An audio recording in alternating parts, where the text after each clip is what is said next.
Je commencerai par cette notion très importante. Nos capacités, nos compétences sont inhibées par les limites que nous nous imposons à nous-mêmes, consciemment ou inconsciemment.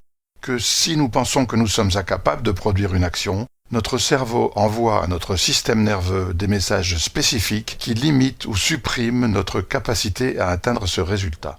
Par exemple, si je pense que je suis nul en course à pied, je vais envoyer à mon système nerveux des messages spécifiques qui m'empêcheront, bien involontairement et bien inconsciemment, de courir rapidement, même si j'ai les capacités de battre des records de vitesse.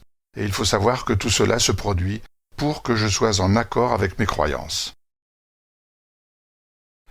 Je vais vous raconter une toute petite partie de la vie de Thomas Edison, inventeur prolifique bien connu, qui illustre à mon sens parfaitement ses assertions au niveau des croyances.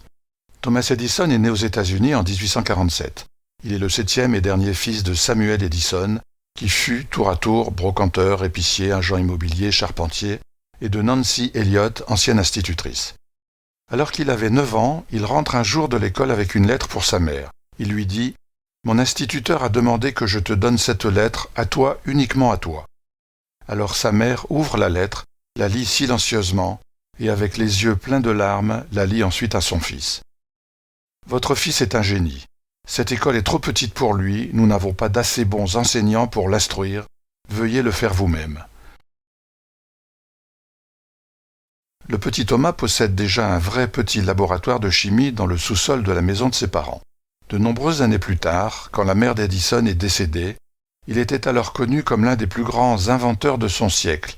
1093 brevets déposés, dont l'invention de l'ampoule électrique, le télégraphe, le phonographe, la centrale électrique, la caméra, etc., etc. Un jour qu'il fouillait dans les vieux souvenirs de famille, il trouva une lettre pliée dans une boîte de sa mère. C'était la lettre qu'il avait donnée étant enfant à sa mère de la part de son instituteur. Elle disait ceci. « Votre fils est nul, il est déficient. On détecte chez lui une maladie mentale. Nous n'autorisons plus votre fils à revenir à l'école. » Thomas Edison a pleuré pendant des heures et il a ajouté ceci dans son journal. Thomas Edison était un enfant nul et déficient qui, grâce à une mère héroïque, est devenu le génie du siècle.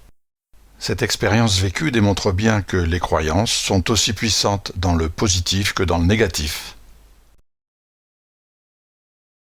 Si vous êtes intéressé par nos ressources intérieures, par les capacités incroyables de notre cerveau, par la puissance de notre mental, de l'intention, merci de vous abonner à ma chaîne en cliquant sur le petit carré tout à fait en bas et à droite de l'écran et d'aimer et de partager en cliquant sous cette vidéo. Je vous remercie.